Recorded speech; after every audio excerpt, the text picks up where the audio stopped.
네, 요즘 파킹 통장에 대한 관심이 그 어느 때보다 높은 것 같습니다. 시장이 흔들리니까 잠깐 현금으로 대피는 시켜두고 싶고, 이 대피하는 중에 그래도 이자는 조금 받으면 좋겠고, 그러면서도 기회가 오면 언제든 투자에 나설 수 있는 요 총알을 대체 어디에 넣어둬야 되나 다들 고민은 비슷한 것 같아요. 근데 그거 아시나요? ETF에도 이렇게 파킹 통장과 비슷한 역할을 하는 상품이 있습니다. 정말 이례적인 상황이 아니라면 무조건 원금이 보장되고, 그리고 연 1에서 2%에 해당하는 수익을 매일 꾸준히 줍니다. ETF니까 당연히 가입 조건이나 한도 같은 것도 없고, 만기가 있는 예적금과 달리 수시로 돈을 넣고 뺄 수도 있습니다. 파킹 통장이랑 진짜 비슷하죠. 오늘은 이렇게 활용할 수 있는 ETF 상품은 어떤 게 있는지, 상품 구조가 대체 어떻길래 이런 수익률이 나오는 건지, 주의할 점은 뭐고 어떻게 활용하면 좋을지, 그러니까 이런 ETF들이 과연 지금 인기 있는 CMA나 아니면 다른 파킹 통장을 대체할 수 있을지, 이것까지 한번 꼼꼼하게 들여다보겠습니다.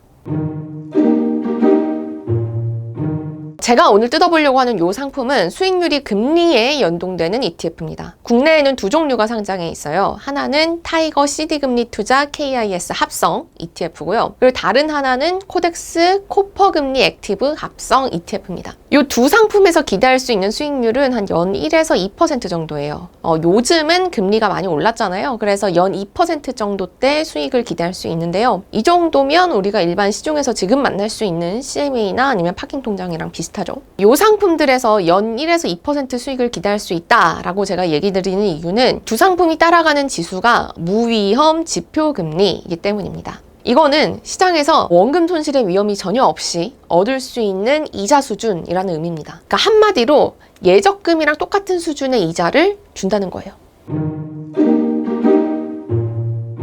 좀 더 자세히 알기 위해서 두 ETF의 기초지수인 CD금리와 코퍼금리가 뭔지 바닥부터 알아볼게요. 먼저 CD금리는 은행이 돈을 빌려올 때 붙는 이자다라고 보시면 됩니다. 그러니까 은행이 대출을 해주고 싶은데 생각보다 사람들이 예금을 많이 하지 않아요. 그러면 돈을 어디서 마련해야 될까요? 어디서 돈을 빌려온 다음에 여기에다가 금리를 조금 더 붙여서 대출을 해주면 은행 입장에서는 이자 수익을 얻을 수 있겠죠. 근데 이때 이 어디선가 돈을 빌려오는 방법이 바로 CD, 이 양도성 예금 증서를 발행하는 겁니다. 예를 들면 이런 식이에요. 한 은행이 돈이 좀 부족해서 100만 원을 급히 시장에서 빌려오고 싶습니다. 그러면 100만 원어치 CD를 발행하면서 이렇게 조건을 다는 거죠. 요 100만 원이라고 써져 있는 요 증서를 100일 뒤에 가져오면 내가 100만 원을 주겠습니다. 대신에 지금은 이 증서를 90만 원에 팔게요 라고요. 그러면 100일 뒤에 만기가 돌아오는 이 CD의 금리는 10%가 되는 거죠. 100만 원짜리인데 지금은 90만 원에 팔렸으니까요. 그러니까 이거를 만기를 감안해서 연율로 환산하면 3배 이상 높아지겠죠. 그런데 한국에서 돈을 빌렸다가 이걸 떼먹힐 확률이 가장 낮은 곳이 아마도 이 돈을 찍어내는 한국은행 다음으로 시중은행들 아니겠어요? 그러니까 이 CD 금리는 돈을 떼먹힐 가능성이 아주 낮은, 그러니까 원금 손실 위험이 0에 아주 가까운 자금이 받을 수 있는 이자라고 보면 되는 거죠. 이 발행된 CD는 처음에 산 사람이 그대로 들고 있다가 100일 뒤에 은행 가서 저 100만 원 주세요 이렇게 할 수도 있지만, CD를 딱 산 다음에 9일 정도 지났어요. 근데 난 당장 돈이 필요하네? 그러니까 다른 사람한테 이 증서를 팔아야지 라고 생각을 할 수도 있겠죠. 대신에 9일 지난 뒤니까 이 다른 사람한테 팔 때는 내가 처음에 샀던 90만 원이 아니라 91만 원이나 92만 원 정도로 팔 겁니다. 왜냐하면 100일 뒤에 100만 원 받는 것보다 91일 뒤에 100만 원을 받을 수 있는 게 더 좋은 거잖아요. 그러니까 더 가격도 비싸야겠죠. 이 우리가 일반적으로 말하는 CD 금리는 이렇게 만기가 91일 남은 CD를 기준으로 삼아서 금융투자협회가 매일 증권사 10군데에 물어봅니다.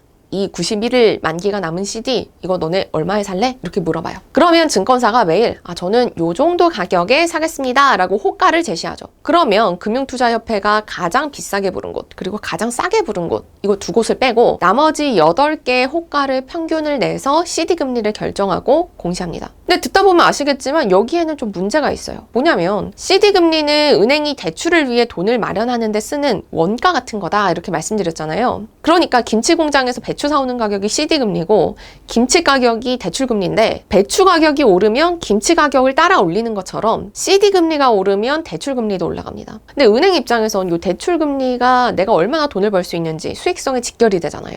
그러니까 이 CD 금리를 원하는 수준으로 조금 조절하고 싶은 욕구가 강하겠죠. 그런데 이 CD 금리 아까 어떻게 정해진다고 했죠? 증권사 10곳의 호가대로 정해진다고 했습니다. 실제 체결가가 아니고 이 가격이면 적정할 것 같다라는 호가예요. 그러면 은행이 이 중에 증권사 두어 곳 정도만 섭외해도 이 평균 효과를 미세하게 올리거나 내리는 일이 가능해집니다. 담합을 통한 CD 금리 조작이 가능한 구조라는 거죠.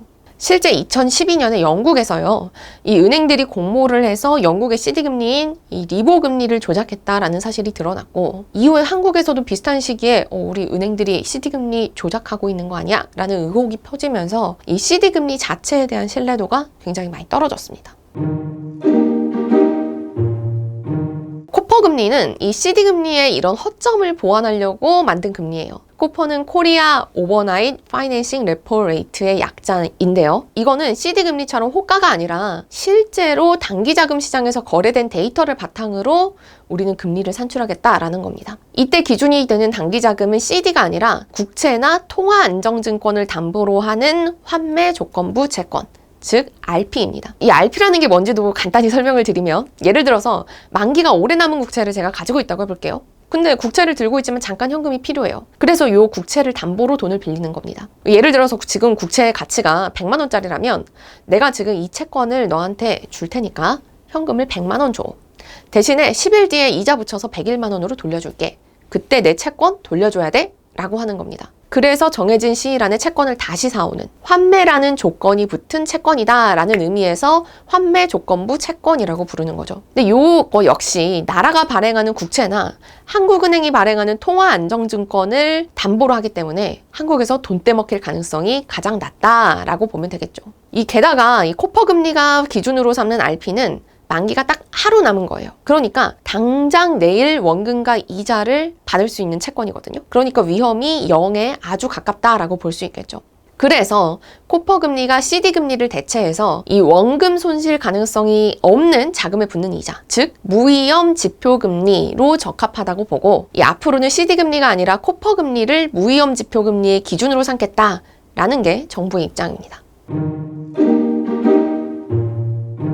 제가 지금까지 좀 길게 설명했고 이 두 금리의 차이도 분명히 존재하지만 이 앞서서 설명드린 개념이 너무 복잡하다 이렇게 느껴지신다면 솔직히 다 이해하실 필요는 없습니다. 이 사실상 우리가 볼 때 CD 금리나 코퍼 금리나 금리 차는 우리 개인 투자자 수준에서는 이 차이가 무의미한 정도예요. 물론 이 코퍼 금리보다 CD 금리가 조작 가능성이 있기는 하지만 이 금리 조작이라는 상황은 예외적인 상황에 발생하는 리스크라고 보는 게 좀 더 합리적일 것 같습니다. 그러면 이 두 ETF에 돈을 넣었을 때 얼마만큼 수익 낼 수 있느냐, 금리 얼마 나오냐, 이게 제일 궁금하실 텐데요. 이건 예적금이나 파킹 통장처럼 처음부터 정확하게 정해져 있지 않습니다. 왜냐하면 두 금리 모두 매일매일 새롭게 발표되는 금리니까요. 시중금리가 올라가면 올라갈수록 이 CD 금리와 코퍼 금리도 같이 올라가고, 금리가 떨어지는 구간에서는 같이 떨어집니다. 그러니까 매일 ETF가 얼마만큼 올라갈지는 이 매일매일 발표되는 CD 금리와 코퍼 금리에 따라 달려 있습니다. 예를 들어서 오늘 발표된 코퍼 금리가 연 2.3%다 라고 치면 코퍼 금리를 따라가는 ETF는 이날 2.3%, 이 연율을 365로 나눈 만큼 오르게 됩니다. 이 코퍼 금리는 매일 코퍼.kr 이 홈페이지에 공시가 되고요. 오늘 기준으로 코퍼 금리를 확인하니까 연 2.285%가 나오네요. 코퍼 금리는 이렇고 CD 금리는 금융투자협회 홈페이지에서 확인하실 수 있습니다. 정리하면 두 상품 모두 시중금리가 마이너스가 되지 않는 이상 손실을 볼 수 없는 예금에 가까운 성격의 ETF입니다. 수익률은 시중금리에 연동이 되기 때문에 금리가 올라갈수록 매일 더 조금씩 높은 수익을 내고, 금리가 떨어지면 수익률도 낮아집니다. 지금은 코퍼 금리가 연 2.28%지만 한 지난 반년 정도를 두고 평균을 내면 한 연 1.64% 정도인 것만 봐도 알 수가 있죠. 하루만 돈을 맡겨도 증권사가 단기자금 시장에서 돈을 굴려서 수익을 돌려주는 CMA 통장과 가장 성격이 비슷하다고 보시면 됩니다. 그러면 이 ETF들은 어떻게 활용할 수 있을까요? 저는 이리저리 조금 뜯어보니까 어떤 분한테는 시중 파킹 통장보다 훨씬 더 매력적인 상품일 수 있겠다라는 생각이 들었어요. 지금 제일 인기 있는 파킹 통장이 산업은행의 연 2.25% 금리 통장이라면서요. 그런데 아까 말씀드린 대로 코퍼 금리 ETF는 촬영일 기준 연 2.28% 수익을 낼 수 있습니다. 물론 ETF이기 때문에 여기서 운용보수를 떼어가요. 코덱스가 내놓은 코퍼 금리 상품은 연 0.05%, 그리고 타이거가 내놓은 CD 금리 상품은 연 0.15%를 운용보수를 뗍니다. 그러니까 촬영일 기준 코퍼 금리를 기준으로 ETF 운용보수를 떼면 연 2.23% 정도로 수익률이 줄어들어서 비해서 이 산업은행보다는 아주 약간 낮은 수준이기는 합니다. 하지만 이 코퍼금리는 시중금리에 따라서 매일매일 금리가 바뀐다고 말씀드렸잖아요. 근데 한국은행은 당분간은 금리 인상 기조를 이어갈 걸로 보입니다. 그렇게 생각하면 코퍼금리는 좀 더 올라갈 여지가 있다는 거죠. 또 산업은행 통장과 마찬가지로 무슨 뭐 가입 조건이나 금액 제한이라든지 이런 것도 없습니다. ETF니까요. 산업은행 파킹 통장이라면 계좌를 따로 만들어야 되는데 이건 ETF니까 그런 번거로움도 없고, 산업은행 계좌는 또 입출금 거래에 제한이 있는데 이거에 비해서 ETF는 입금이나 출금 제한도 없으니까 훨씬 이런 부분에서 편리한 부분이 있죠. 세금은 국내 주식형 ETF가 아니니까 이 수익이 난 거에 대해서 15.4%를 떼겠지만 요거는 예적금에 넣어도 이자에 같은 세금이 붙는 건 마찬가지거든요. 그러니까 ETF가 특별히 뭐 불리한 건 아닙니다. 똑같습니다. 이 ETF들은 특히 더 유용할 부분이요, 연금 계좌입니다. 연금 계좌에서는 CMA 계좌를 활용할 수가 없잖아요. 일반 주식 계좌에서 현금을 보유할 때는 요즘 금리가 한 뭐 1% 후반대에서 2% 초반대까지 올라온 이 CMA 통장이라는 나름대로 훌륭한 대안이 있는데 비해서 이 연금 계좌에서는 현금에 대해서 금리가 거의 안 붙습니다. 그러니까 연금 계좌에서 내가 현금을 좀 보유하고 싶기는 한데 이거 그냥 현금으로 두기는 아까울 때, 그렇다고 뭐 ELB나 예적금에 넣으면 돈이 묶여서 싫을 때, 이럴 때는 이런 ETF에 투자하면 마치 연금 계좌 속에 있는 파킹 통장처럼 활용할 수가 있을 것 같습니다. 오늘 내용 약간 복잡하셨을 수도 있을 것 같은데요. 이렇게 생각하시면 됩니다. ETF에서도 원금 손실 위험은 없으면서 CMA처럼 하루만 맡겨도 수익을 낼 수 있는 이런 파킹 통장 같은 상품이 나왔구나. 그리고 요새 금리가 많이 올라서 한 2% 초반대 정도 수익을 기대할 수 있는 데다 뭐 가입 조건이나 한도가 없으니까 큰 금액을 파킹해 두려는 분들한테는 일반 파킹 통장보다 좀 편리할 수 있겠구나. 특히 연금 계좌에서 현금 보유하고 싶을 때 좀 더 유용하게 쓸 수 있는 상품이 되겠구나.